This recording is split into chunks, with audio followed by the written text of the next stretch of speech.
Come here. Oh, look at that. Look at that. Cheers. Oh, no. Cream soda is not for me, apparently. Welcome back to my channel. Today, I'm going to be convincing you to become a reader. If you have clicked on this video, you probably have thought about reading before, you want to get into reading, but you don't really know where to start. Take my word for it, as somebody who wasn't really interested in reading at all. I didn't have the time for it, or I just didn't think it was interesting. I thought it was boring. I was way more interested in my phone. Because I was that person, I'm so passionate about helping people that used to be like that become readers, because it just opens up an entire world. Today, I'm gonna be convincing you to start reading. I'm gonna show you how to make it enjoyable, how to get hooked, and the best way to do it, so keep watching. I am convinced that everyone can be a reader. We're not people that are just book people, movie people, TV show people. We all love stories and haven't enjoyed a reading experience yet. You probably just haven't started with a good book. You haven't picked something that you're interested in, or likely it's happens to a lot of people. You try something and it doesn't immediately hook you, so you give up. How to become a reader, tip number 1. Ask a reader friend about their favorite books. Let them rant to you. If you haven't noticed already, readers are probably the most obnoxious people about the things that they love. They are passionate. We are passionate about our favorite books, our favorite genres, our favorite authors, our favorite series. And so if you know someone in your life that loves to read, just ask them, and they, I'm sure, will give you probably way more information that you're even signing up for, but it's because we love it so much. All of a sudden in 2022, I read The Silent Patient by Alex Michaelides, and that changed my life. I hadn't read a book in years, and I started it. I couldn't put it down. I read it in one day. Also, I was on a road trip that day, so I had a ton of downtime to just read and really make myself get into the book. And once I did, I literally couldn't put it down. Finished it in one day, and that just sparked a fire in me. After that first book, I just became so hungry to have that feeling again, to just be so hooked by a story and just be so immersed in the world that I was reading about, that I have just never stopped reading since. So after asking your reading friend about their favorite books, take notes, see if any of them sound interesting to you. Convincing you to become a reader, tip number 2, is pick a genre that you know you'll be interested in. Everyone knows what kind of genres that pique their interest. So as a girl, you might really love a rom-com. That might be the type of movies and TV shows that you like to watch. You might like a mystery or a thriller, something with a plot twist that you have to solve a case or you have to solve a mystery. I know a lot of men, and my fiance included, love history. So you might like historical book, nonfiction, or historical fiction. You know what genre is the most interesting to you, so don't try to read a book that's outside of your genre. If you're not a reader, make it easy for yourself the first time around. I'm all for expanding your reading taste, pushing yourself to do things that you don't usually do, but if you're not a reader and you're trying to get into it, make it easy for yourself. Don't go in trying to read an educational book if you never read before.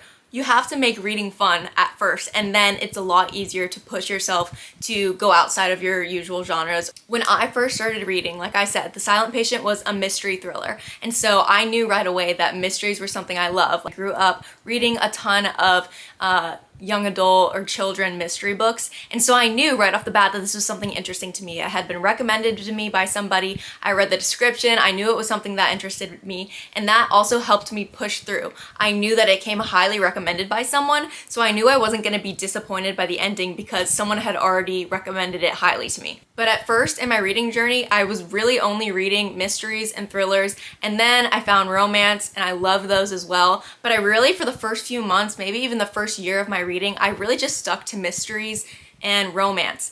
And then it wasn't until I tried to read a fantasy book for the first time and I thought, I'm not gonna like this. This is too complicated. This is weird. I'm not sure if I like all the magical elements. And I fell in love. So start with the genre that you like, but then, like I said, push yourself outside your limits. Find a book that somebody raves about, that comes highly recommended from them, and just see what you like. I never would have thought that I would like fantasy books or contemporary novels until I tried it and I found one that really worked for me, and now I'm obsessed. And now I love reading as many different genres as possible. How to become a reader, tip number 3.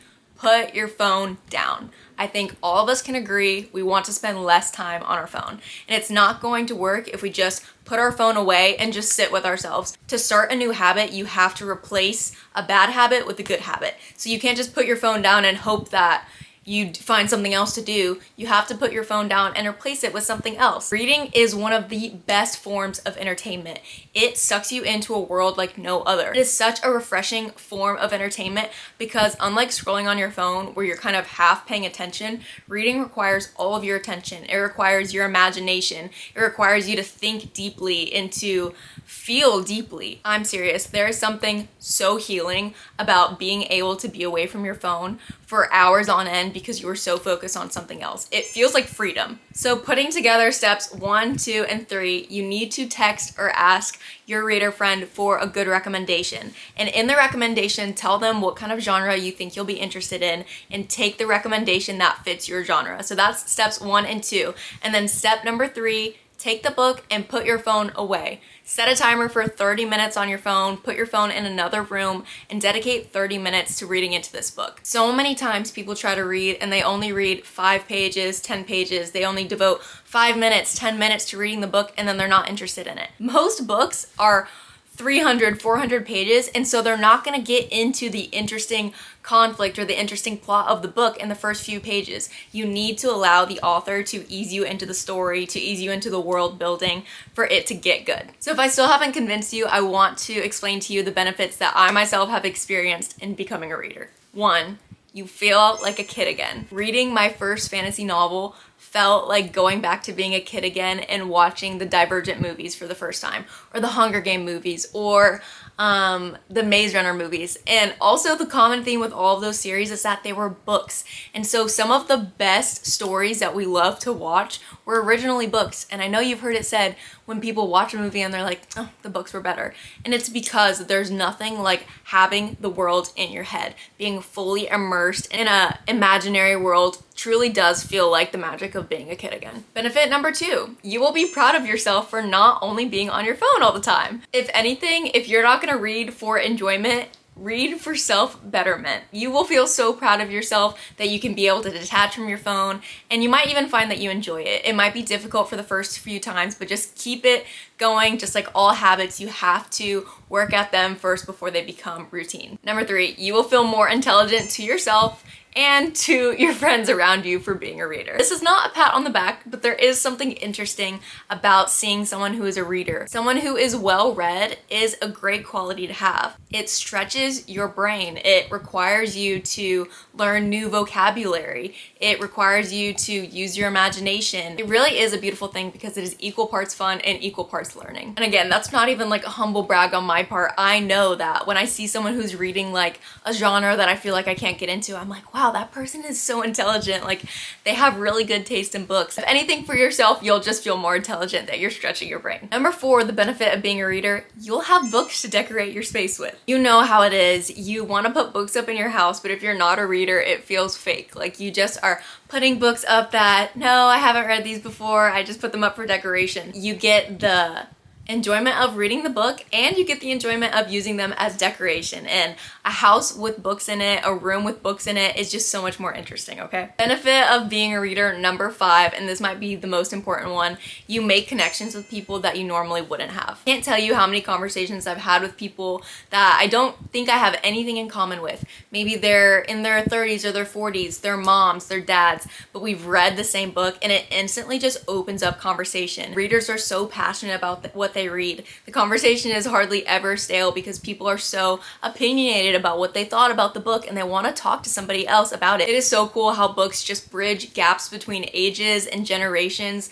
where I'm 23 and I can be reading a rom-com or a fantasy that my 45-year-old coworker is reading the same thing. Benefit to becoming a reader, number 6, is it helps create friendships. Being 23, I know that a lot of people that are post-grad have a really hard time making friends after college days. It's just not as easy to make friendships as it is when you are in school and there's way more interaction between people your age. I have met so many great friends and I've had so many more social opportunities through books. I've joined a book club with people that I didn't even know at all. all, and now I've been in that same group for about 2 years, and it is so great to have these friendships and to just step outside of your comfort zone and put yourself in situations that you might not think you have anything in common, but because you guys love to read or because you're reading the same book in your book club, you guys instantly can become friends. So if you are a post-grad girl or guy and you're looking for a way to meet new people, look around and see if there's a book club that you can join. And to respond to any obstacles that you might be thinking in your head, or maybe any excuses that you're making for yourself, reading does not have to be expensive. And so local libraries are so underrated. You can literally have access to any book that you need by joining your local library, and it's for free. Also, having a Kindle makes reading books so much more affordable. Of course, you have to pay for the Kindle purchase up front, but then having the Kindle available to you with the ebooks makes things so much more affordable.